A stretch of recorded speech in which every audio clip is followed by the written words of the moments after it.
Let's start with what research says. Studies on sexual behavior show wide differences.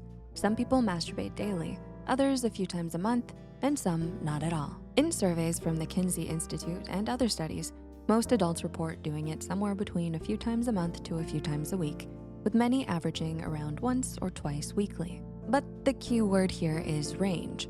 Some go through phases where it happens daily, others may go months without the urge, and all of that can still be perfectly healthy. It shifts with hormones, stress, emotions, and even how connected someone feels to their partner or to themselves. Behind every statistic is a person, not a rule.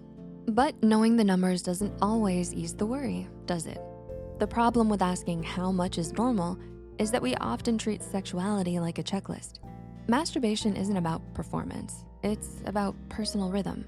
What's normal for a 17-year-old under exam stress might be totally different from a 40-year-old balancing family and work.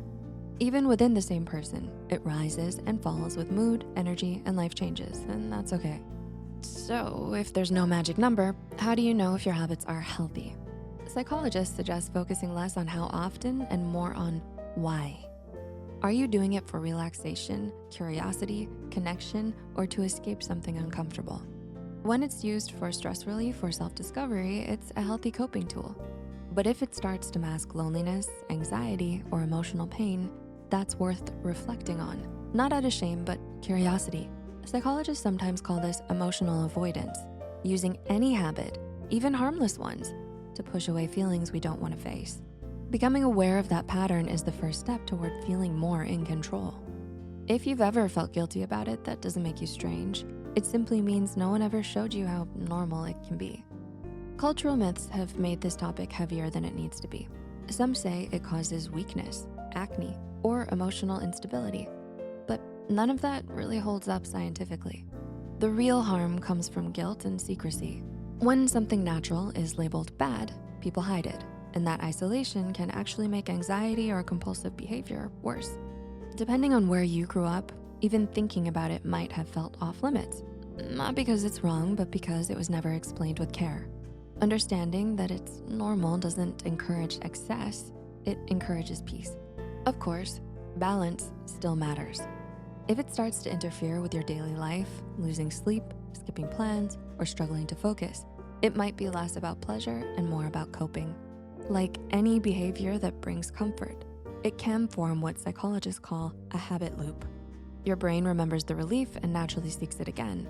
A normal process of reward and reinforcement. That's not bad on its own. But when it becomes the only way you manage stress, it's worth exploring other forms of relief too. Sometimes we turn to it to fill emptiness or avoid emotions like rejection or boredom, and that's okay to notice. Talking to a therapist doesn't mean something's wrong with you. It means you're curious about your patterns and want to understand yourself better. And that's growth. Seeing masturbation as a neutral human behavior helps you build a kinder relationship with your body. It's not about guilt or pride.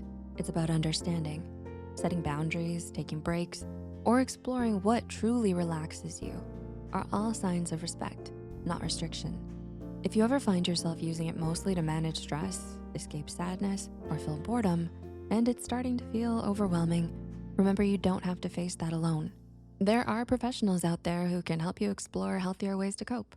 Reaching out isn't something to be ashamed of. It's one of the most normal and caring things you can do for yourself. In psychology, awareness isn't about judging what you do. It's about understanding why you do it and what you need underneath. At the end of the day, there's no perfect number and no reason for shame. What's normal is what feels balanced and healthy for you. Because healing starts when we stop hiding what makes us human. And the more we understand our bodies, the kinder we become to ourselves in every way.